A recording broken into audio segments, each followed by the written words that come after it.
দর্শক, শেখ হাসিনার আমলে শিশুদেরকেও আটকে রাখা হতো কারাগারে। বিষয়টি আপনি খেয়াল করে দেখেছেন কিনা? আপনি হয়তোবা শুনেছেন এর আগে যে আয়না ঘরে আটকে রাখা হতো শেখ হাসিনার আমলে মানুষদেরকে, এবং সেখানে নাকি তাদেরকে প্রচুর পরিমাণে নির্যাতন করা হতো। এবার কিন্তু একটি খবর আবারও প্রকাশ্যে এলো। সেখানে দেখা যাচ্ছে যে শিশুদেরকেও আটকে রাখা হতো এই শেখ হাসিনার কারাগারে। তো বিষয়টি আপনি খেয়াল করে দেখেন যে শেখ হাসিনার আমলের যে 17-18 বছর, তাহলে কতটা নির্দয় এবং কতটা ভয়ানক ছিল, যেখানে কিন্তু রেহাই পেত না এই ছোট ছোট শিশুরাও।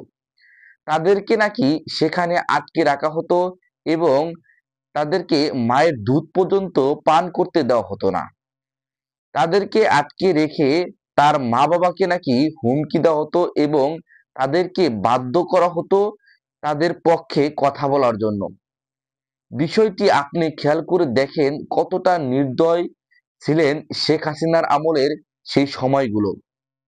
আসলে ধীরে ধীরে কিন্তু প্রকাশ পাচ্ছে অনেক কিছুই।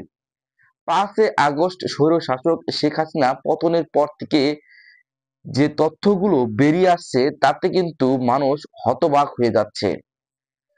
কয়েকদিন আগে বের হলো তার আয়না ঘর নামক একটি ঘর, যেখানে আটকে রাখা হয়েছিল শত শত মানুষদের, যেখানে আটকে রেখে তাদেরকে কিন্তু নির্যাতন করা হতো।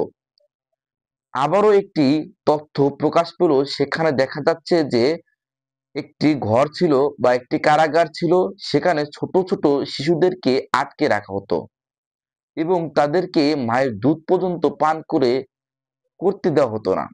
তো আসলে মানুষ একজন ক্ষমতার লোভে এমন পাষাণ হতে পারে, সেটা শেখ হাসিনাকে দেখলেই বোঝা যায়।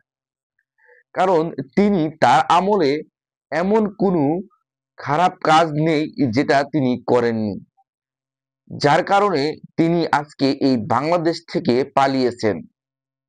তিনি বাংলাদেশের মোটামুটি উন্নয়ন দুর্নীতি করেও হলেও কম করেননি, তারপরও তাকে এই বাংলাদেশ থেকে পালিয়ে যেতে হলো। কারণ হচ্ছে তিনি কিন্তু গোপনে এবং প্রকাশ্যে মানুষদেরকে বাক স্বাধীনতা কেড়ে নিয়েছিলেন, পাশাপাশি মানুষদেরকে অত্যাচার করেছিলেন, যার ফলস্বরূপ উপর আলা কিন্তু তাকে দেশ থেকেই তাড়িয়ে দিলেন।